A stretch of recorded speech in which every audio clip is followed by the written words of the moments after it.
perform the cardiopulmonary resuscitation on the newborn. So first thing I'm going to do is to perform the APGAR score since the newborn has freshly come out from the extrauterine life, whether this is to assess whether the newborn's condition is stable or not. If the condition of the newborn is not stable, then this is the time that we are going to perform prompt treatment and intervention.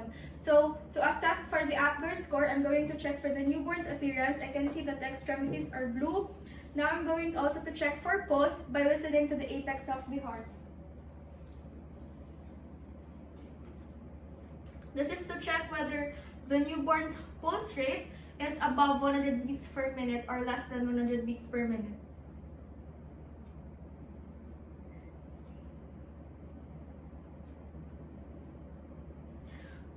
The pulsation of the newborn or the pulse rate is less than 100 beats per minute. Now I'm going to check for grimace. I'm going to just gently tap the newborn's foot or rub the foot of the newborn to be able to see if the newborn will respond to the stimulant.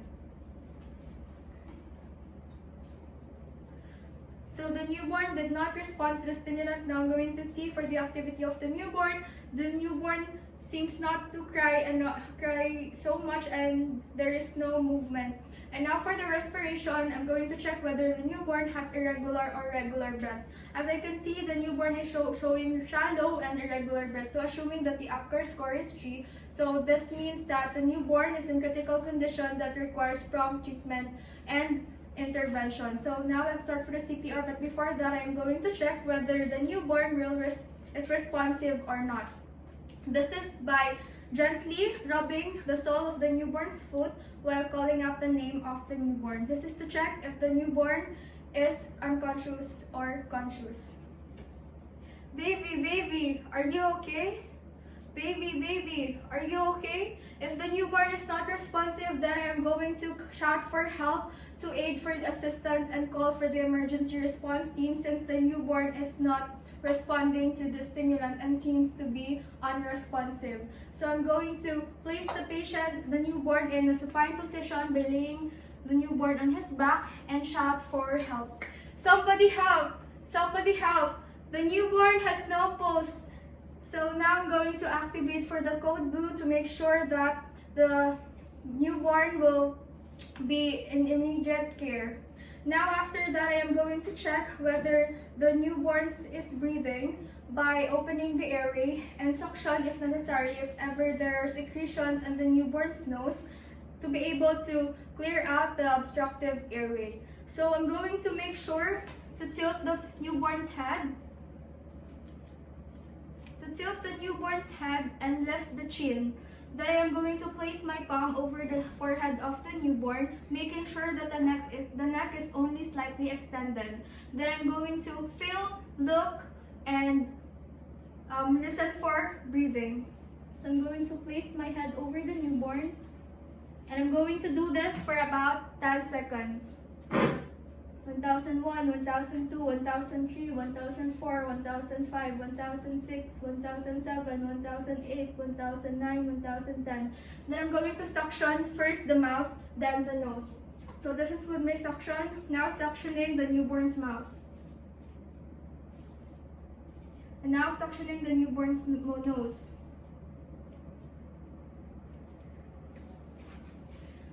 So if the patient has shallow breaths or not breathing at all, I am going to provide the patient or the newborn ventilation. So by providing the ventilation, I'm going to use a newborn bag valve mask, which is attached with the oxygen cylinder that contains 3% of oxygen. So make sure to get the BVM and to place that accordingly in the right place, making sure to cover the nose, the mouth, and the chin while not including the eyes of the newborn. So I'm going to ventilate for about 40 beats per minute over 30 seconds by making sure that you're going to ventilate in the proper positioning.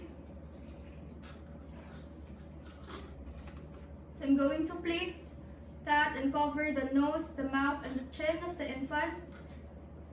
And I am going to squeeze and release. So now I'm going to ventilate provide ventilation for about 40 beats per minute over 30 seconds. So now I'm going to start. Breathe.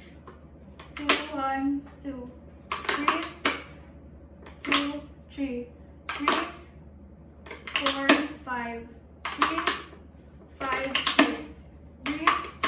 6, 7. Breathe. 8, 9. Breathe. 9, 10. So assuming that I've already give 40 beats per minute over 30 seconds, if the newborn is still not showing signs of breathing, then make sure that someone will attach the cardiac monitor to the newborn and also the pulse oximeter over the newborn's feet. This is to assess whether the circulation or the oxygenation has already progressed or if there's any signs of pulse and oxygenation. So, assuming that I am the second personnel, I am now going to attach the cardiac monitor to the infant.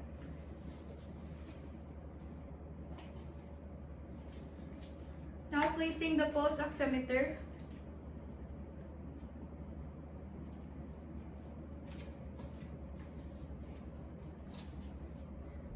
Attaching the newborn to the cardiac monitor.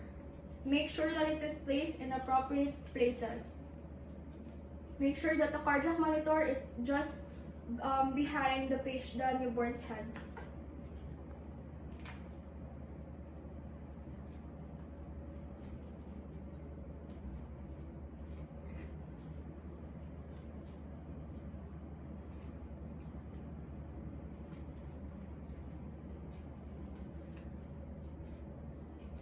Now that I've already attached the cardiac monitor and the pulse oximeter, now I'm going to provide chest compression to the newborn. So I'm going to give this over 4 cycles. So each 2 cycles, I'm now performing first for the 2-finger method. And for the last 2 cycles, I'm going to perform the two thumb encircling hand technique.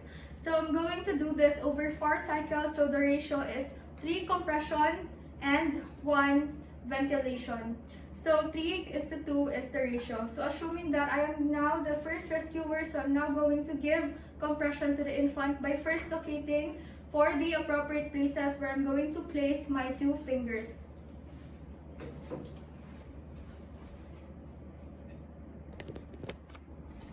So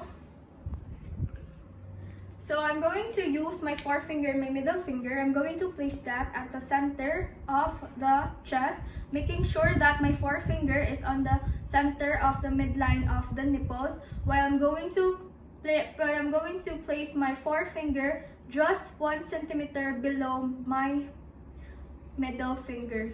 So this is how it looks like.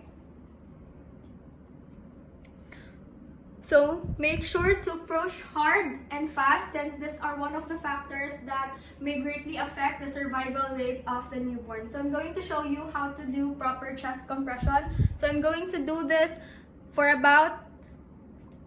4 cycles. So 3:1 is the ratio. So I'm going to now perform the chest compression. Starting CPR. 1, 2, 3. Now I'm going to provide for ventilation, assuming that I am the second rescuer. I'm giving 1 ventilation. Breathe. 2, 3. So I'm just going to place my camera again. So that is how you do, that's how you do the 2-finger technique. So I'm going to now do the second cycle of the 2-finger technique. 1, 2, 3. Providing ventilation. Breathe. 2, 3. So that is the 2 cycles of the 2-finger technique. Now I'm going to provide the 2 cycles for the 2-thumb encircling hand technique. So I'm going to position my hands. So both of my hands should be placed all over the newborn's chest, while I'm going to spread the fingers of both of my hands around the thorax. So I'm going to place my 2 thumbs over the center of the chest, just below the level of the midline of the nipple, making sure that it's over the lower half of the sternum where the mediastinum is placed. So I'm going to show you how it is positioned.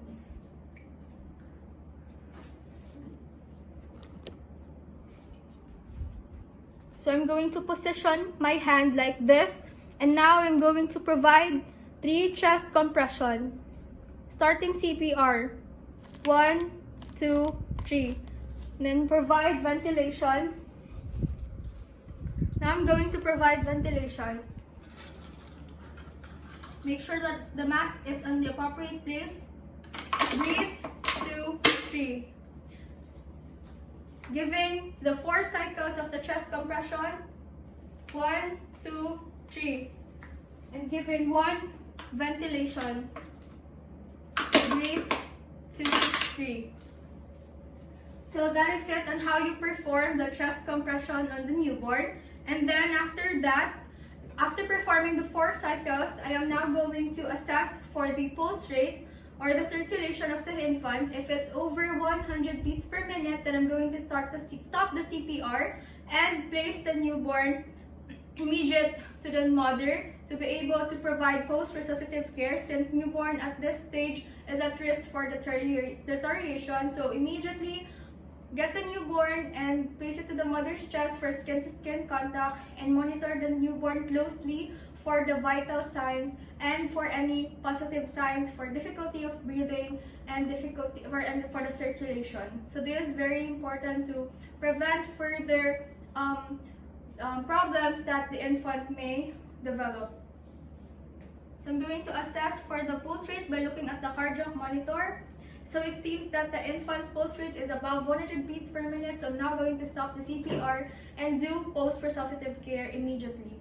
So assuming that I have provided the newborn to the mother, and now I'm going to closely monitor the newborn for the vital signs.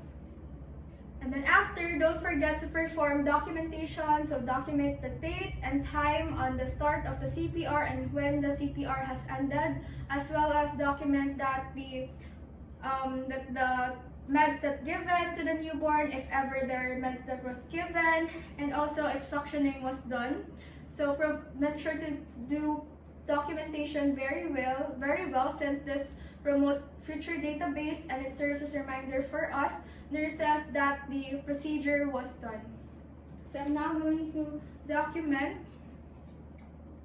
Going to document for the date and time, the vital signs of the newborn before and after the CPR started and ended, as well as the suctioning done and any medication that was given if there is any.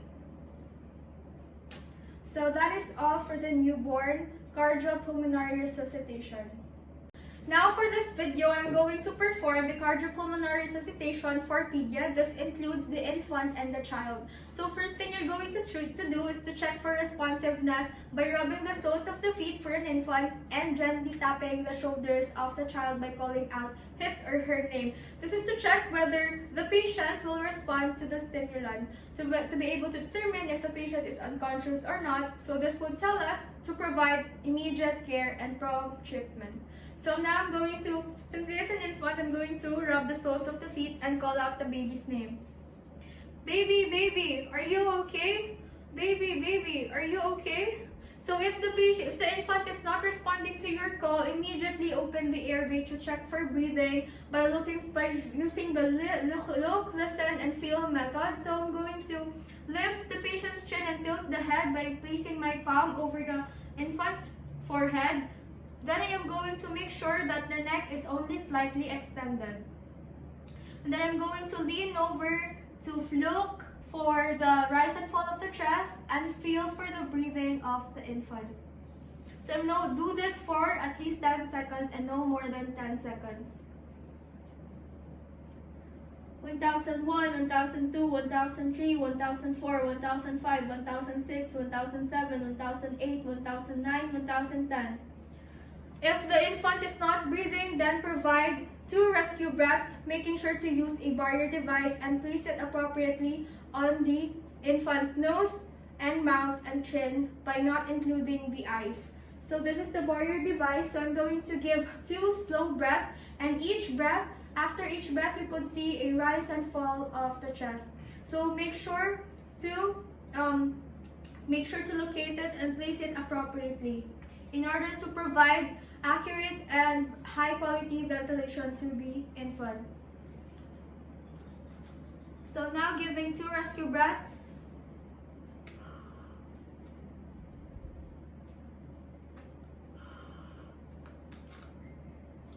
Then check for signs of circulation. This is very important to be able to determine if the pulse is absent or not. If it's absent, then proceed to CPR. For an infant, you need to palpate and feel for the pulsation on the brachial pulse, while for a child, you need to palpate for the pulse on the carotid artery. So since this is an infant, I'm going to palpate using my 2 fingers and place that on the brachial artery. And I'm going to feel and then going to palpate and check for pulse for about 30 seconds.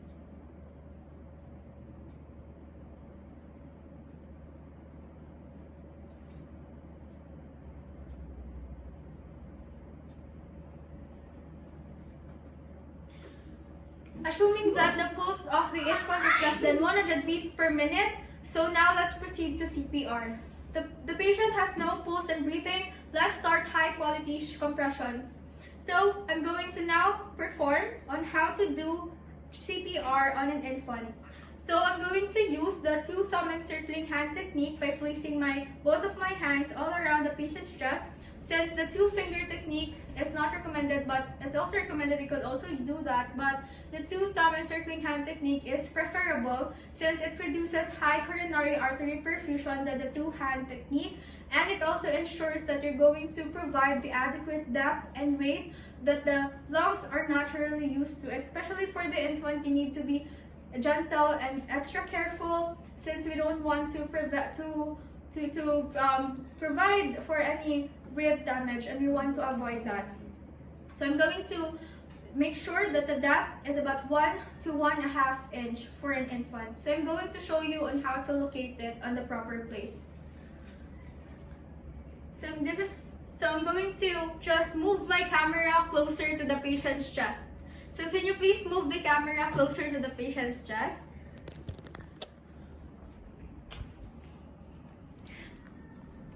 So this is how you're going to do. I am going to place both of my hands all over the patient's chest while I'm going to spread the fingers of both of my hands around the thorax and place my 2 thumbs at the center of the chest, just on the lower half of the sternum at the midline or of the nipples. So this is how you place your thumb. Come closer. So this is the correct positioning. Now I'm going to do the chest compression for about 30:1 ratio. So 30 chest compression and 1 rescue breath per minute. So do this for a 100 compression per minute to be able to ensure that good circulation is flowing to the patient's body since the heart has stopped pumping enough blood. So now I'm going to perform chest compression. Now starting CPR. 1, 2, 3, 4, 5, 6, 7, 8, 9, 10. 1, 2, 3, 4, 5, 6, 7, 8, 9, 20. 1, 2, 3, 4, 5, 6, 7, 8, 9, 30. Now giving 2 rescue breaths.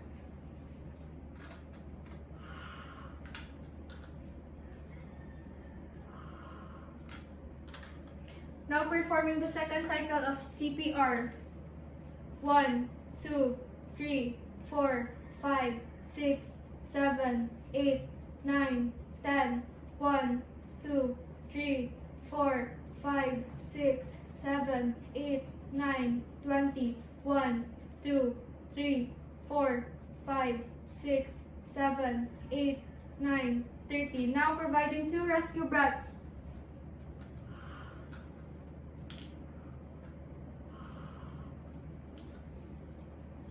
Now starting CPR for third cycle. 1, 2, 3, 4, 5, 6, 7, 8, 9, 10. 1, 2, 3, 4, 5, 6, 7, 8, 9, 20. 1, 2, 3, 4, 5, 6, 7, 8, 9, 30. Providing 2 rescue breaths.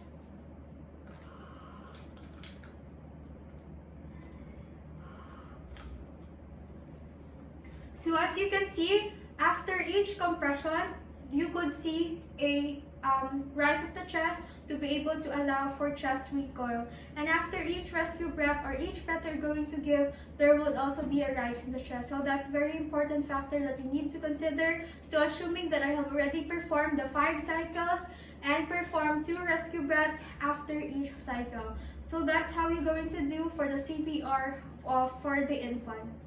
Now I'm going to show you on how to perform chest compression for a child. So since this is a child, make sure to be extra gentle and be careful on pressing both of your hands. So instead of using both hands, only use one hand. If the size of the child is similar to a young child, but if it's similar to an adult, then you can use both of your hands. But this child seems to be so young that I'm going to use the heel of my hand, only one hand, to do 30 chest compression over each cycle and do for about 100 to 120 cycles per minute. Make sure that the depth is about 1 to 1.5 inches. This is very important to prevent rib damage and also avoid excessive ventilation. So I'm going to first locate on the right placement of the heel of my hand. So I'm going to show you where to place.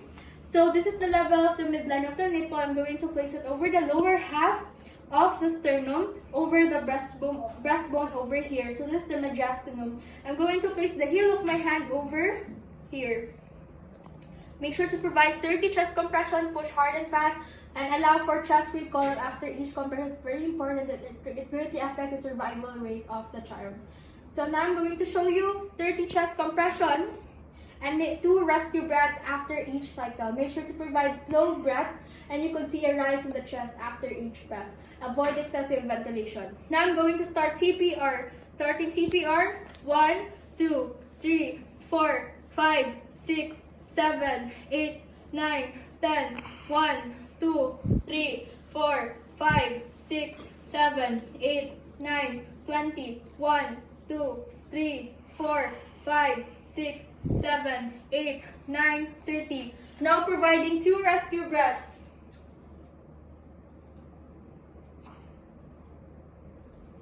I'm going to perform 5 cycles.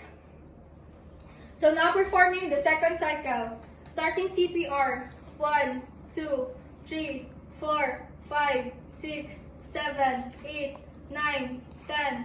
1, 2, 3, 4, 5, 6, 7, 8, 9, 20. 1, 2, 3, 4, 5, 6, 7, 8, 9, 30. Providing 2 rescue breaths.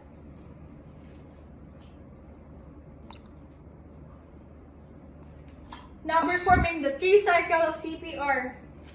Placing the heel of my hand, starting 3rd cycle of CPR. 1, 2, 3, 4, 5, 6, 7, 8, 9, 10. 1, 2, 3, 4, 5, 6, 7, 8, 9, 20. 1, 2, 3, 4, 5, 6, 7, 8, 9, 30. Providing 2 rescue breaths.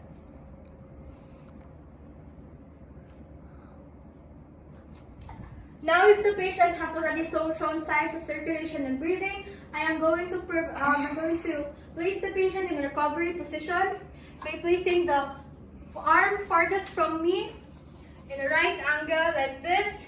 Then I'm going to place the hand closest to me, making sure that the palm is facing up, and place that over the head part. This is to enable to support the head part. And then I'm going to flex the patient's right knee and do it like this. Then I'm going to put the patient in a side lying position. So this would be the recovery position until the ambulance arrives or the emergency team arrives. So don't forget to document the time the procedure was done and the time the procedure and the date that the first time was after CPR and before CPR and after CPR. And don't forget to document what are the procedures done. So documentation is very important in order to serve as a baseline data and to serve as a reminder for us nurses that the procedure was done.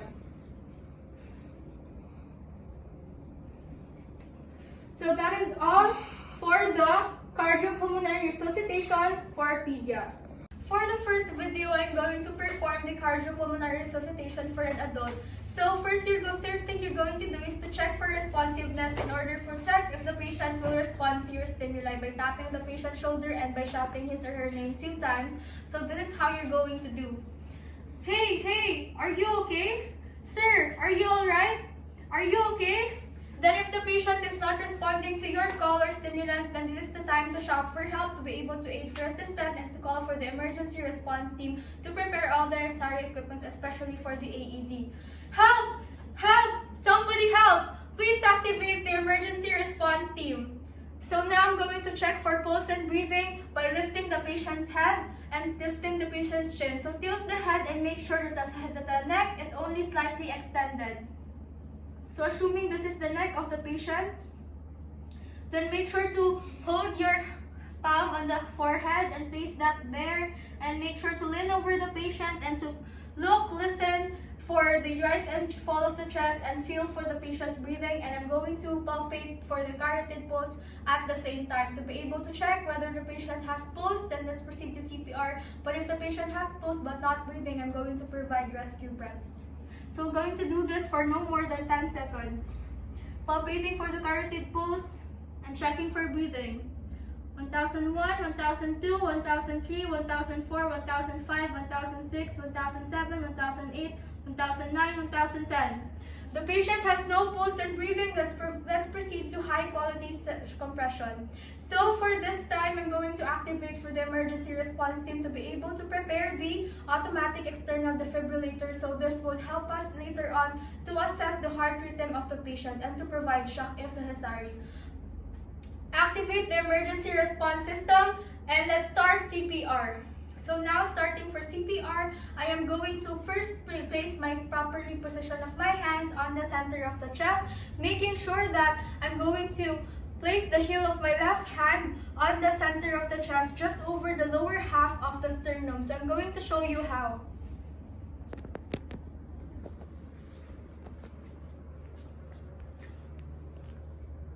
So place the heel of my hand over the lower half of the sternum. So this is the midline of the chest. So place that over the center of the midline, just the lower half of the sternum on the breastbone, making sure that it is properly located into the mediastinum. So I'm going to place the heel of my left hand over that, and I'm going to place my right hand over it and interlock my fingers like this.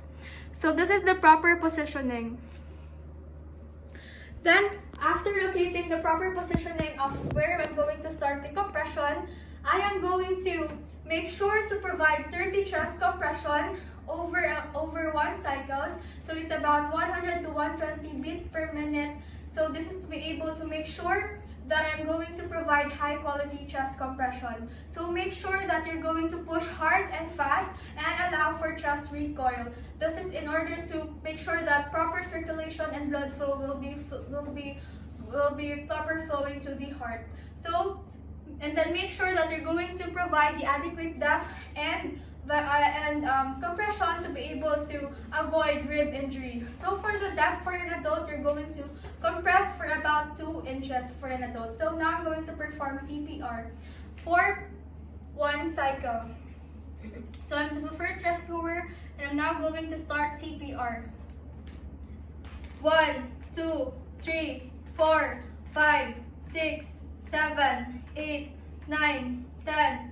1, 2, 3, 4, 5, 6, 7, 8, 9, 20. 1, 2, 3, 4, 5, 6, 7, 8, 9, 30.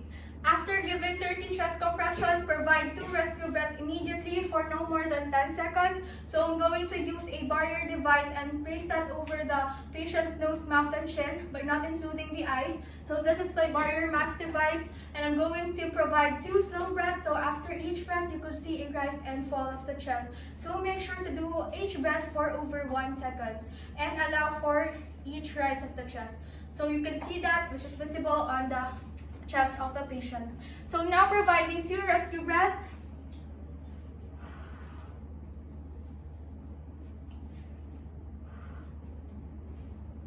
Then after, perform 5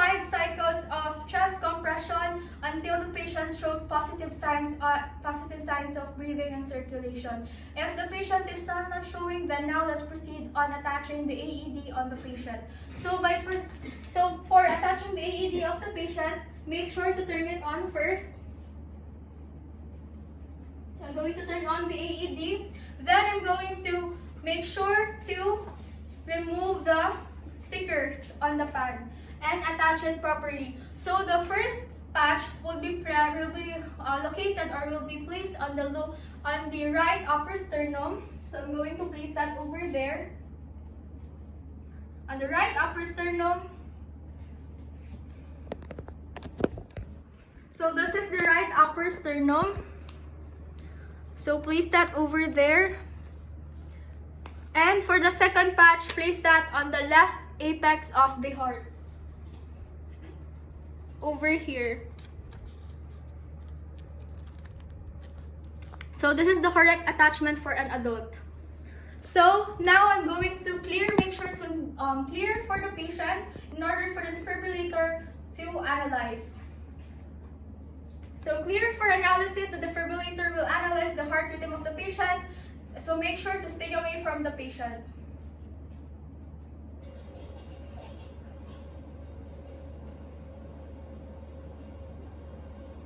Clear for analyzing. Touch patient. Analyzing heart rhythm. Please wait. Do not touch patient. Analyzing heart rhythm. Please wait. And then after analyzing the patient, after analyzing the defibrillator of the heart rhythm of the patient, it will now deliver shock. So it will analyze if the patient needs shock or not. Then if it's necessary, it will tell you automatically to press the shock button. So make sure to clear the patient because the defibrillator will shock the patient and it will safely deliver shock. So now I'm going to turn on the shock button. So clear for shock. Please shock the patient. Shocking in 3, 2, 1. So shocking the patient in 3, 2, 1. Then after the defibrillator sends shock to the patient, and it then will tell you to clear the patient or it's now safe to touch the patient and start CPR all over again. Make sure to switch role to the second rescuer to be able to prevent extreme fatigue and to ensure that you're going to provide high quality CPR each cycle. So assuming that the second rescuer have arrived, so I am now the second rescuer. Are you ready to switch places? Yes. So now I'm going to provide second cycle of CPR. So starting CPR.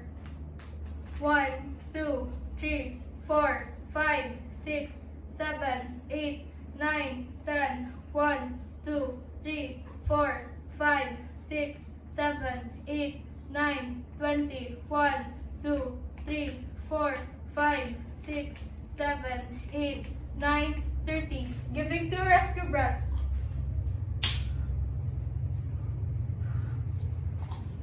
Then we're going to switch places for the second rescuer. So assuming that I'm now the first rescuer, now giving the third cycles of chest compression.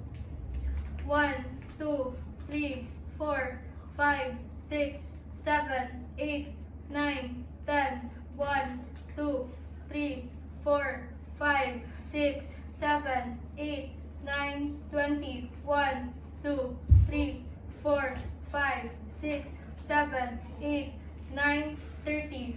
Providing 2 rescue breaths.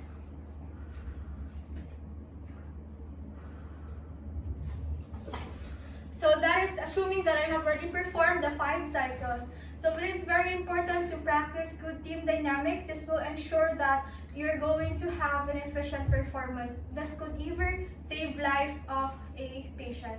So that is all for the adult cardiopulmonary resuscitation.